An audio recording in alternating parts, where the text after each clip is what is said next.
En este video vamos a hablar y tratar de hacer un análisis sobre el contexto religioso y político en Medio Oriente en la actualidad, basándonos principalmente en dos textos, uno, Religión y Política en Medio Oriente, de Enrique Herzkovich, y el otro, El Oriente Medio en la Política Mundial, un enfoque sistémico, de Mehmet Özkan.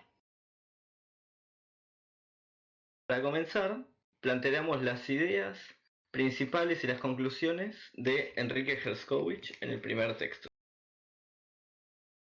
Principalmente, el autor cuestiona cuánto sabe la cultura occidental sobre la situación actual en Medio Oriente y trata de explicar por qué sucede lo que sucede y por qué ciertas ideas tuvieron el apoyo de las masas y otras no.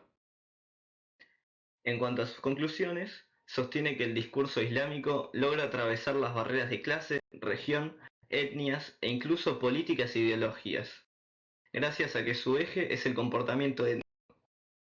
También dice que el Islam apoye las reivindicaciones de las masas no significa que sean propiamente islámicas. Otra conclusión a la que llega es que más allá de los acuerdos en cuanto a los códigos que regulan las relaciones entre los sexos, los rituales o las fuentes de legitimidad, serán las luchas de los sectores de diferentes intereses los que determinen en el largo plazo el éxito de las agrupaciones islámicas.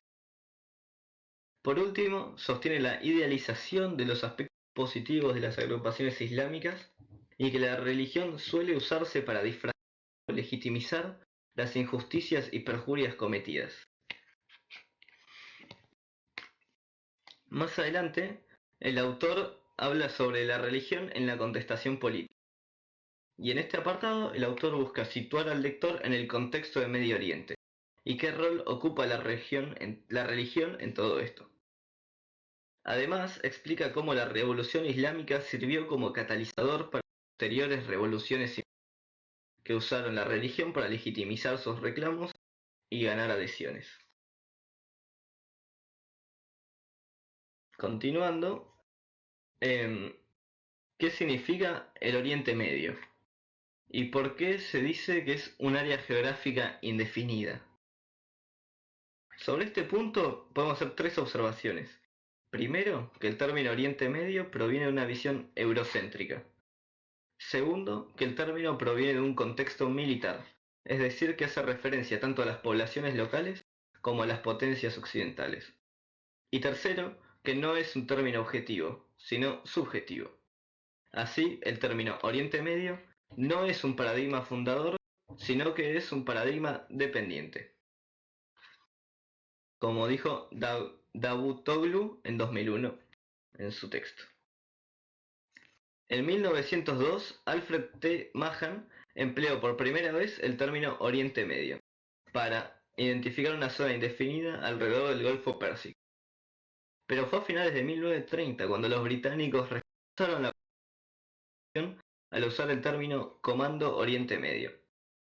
Para sus fuerzas militares en la zona, que se extendía desde el Mediterráneo central hasta el subcontinente indio, gradualmente la aplicabilidad del término fue aceptada después de que la zona quedara bajo la responsabilidad del Comando Oriente Medio.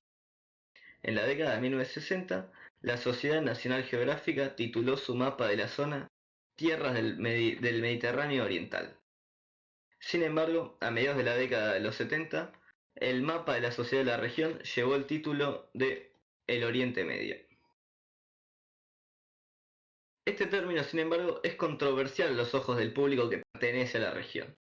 Por ejemplo, los nacionalistas árabes consideran que este término es una etiqueta diseñada para restarle importancia al carácter árabe de la zona y quebrantar la patria árabe como una unidad distinta.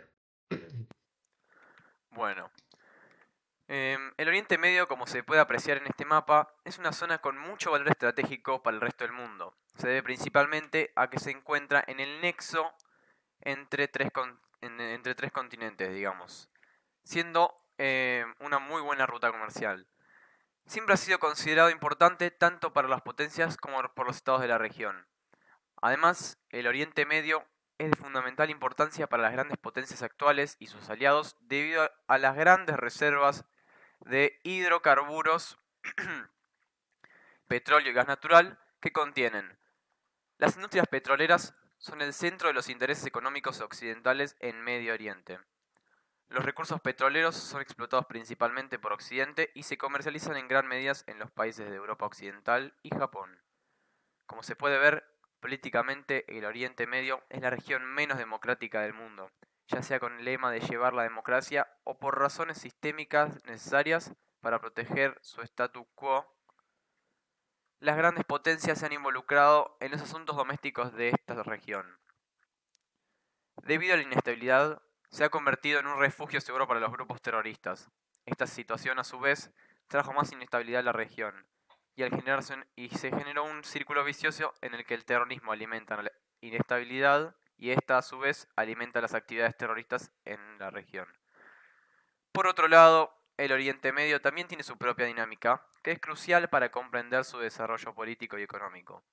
Esta dinámica consta de tres triángulos superpuestos que pueden determinar el equilibrio internacional. Egipto, Turquía, Irán, entendido como el triángulo externo. Siria, Irak, Arabia Saudita, entendidos como el triángulo interno. Y Jordania, Líbano y Palestina, entendidos como el triángulo dependiente. Mientras el triángulo exterior esté en equilibrio, la política de Oriente Medio lo estará igual.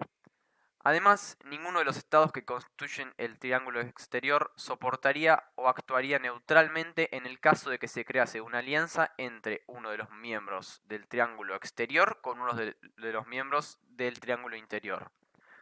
Los pequeños triángulos dependientes toman forma usualmente en las relaciones con los otros triángulos, las cuales son relativamente ineficaces en comparación con otras relaciones. Sin embargo, esto no significa que deba subestimarse este pequeño triángulo. Bueno, ahora bien, en el Medio Oriente persiste una religión específica que es el Islam. El Islam actualmente posee una organización interestatal, que es la Organización de la Conferencia Islámica, u sus abreviaciones, OCI, y lo que busca es movilizar los esfuerzos de los musulmanes en todo el mundo y se ocupa de los temas políticos del Islam.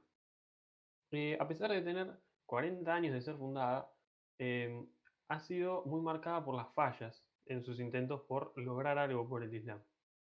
Esta organización está constituida por 57 países que no son simplemente del Medio Oriente, sino también que incluyen otros continentes como América del Norte u África.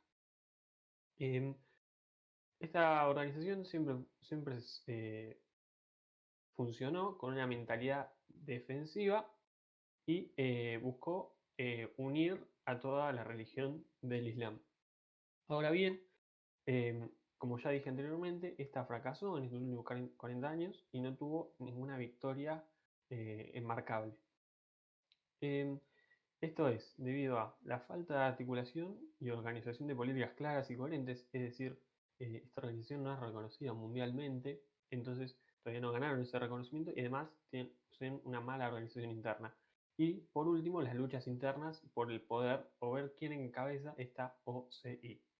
Bueno, em, este, em, esta lucha se da entre tres países principales. Esta competencia por el liderazgo es entre Arabia Saudita, Irán y Egipto. Y pasaré a explicar cada caso en específico.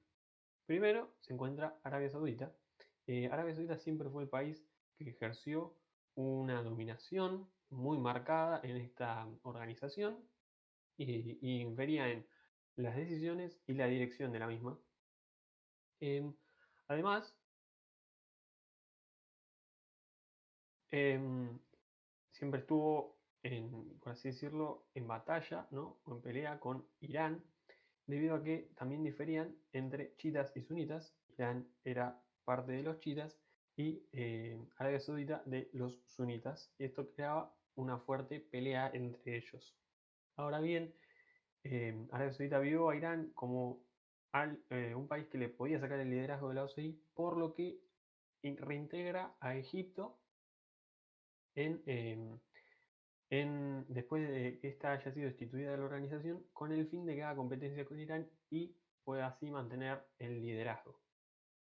Entonces, acá se puede ver cómo Arabia Saudita intenta contener a otros países mediante la integración de otros, luchando por ese poder. Entonces, en resumen, se podría decir que esta organización, a pesar de que tiene un buen objetivo, una buena iniciativa, que es organizar el Islam y lograr una unidad, no lo está logrando por falta de instituciones, organización y esta lucha de poder o por el liderazgo antes mencionada.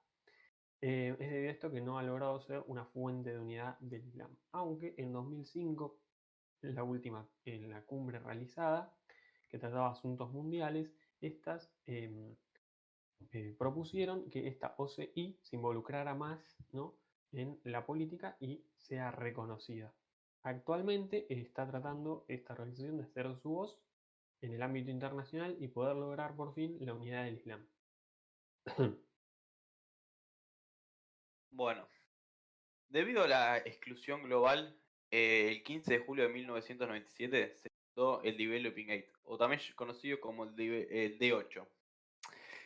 Sus creadores fueron Turquía, Indonesia, Malasia, Pakistán, Bangladesh, Irán, Egipto y Nigeria.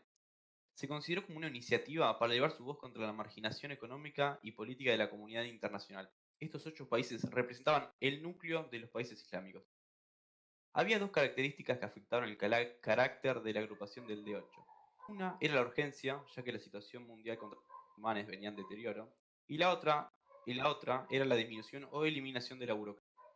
Esto les permitió participar en las políticas globales, tanto económicas como políticamente.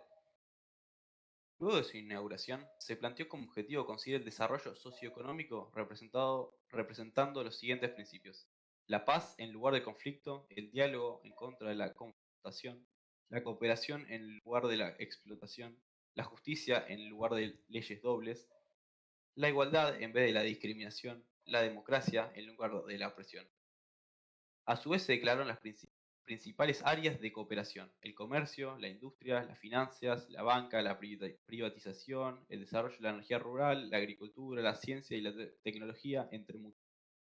Sin embargo, en el momento que se inauguró, cada miembro tenía su propia razón para pertenecer al grupo y diferentes objetivos.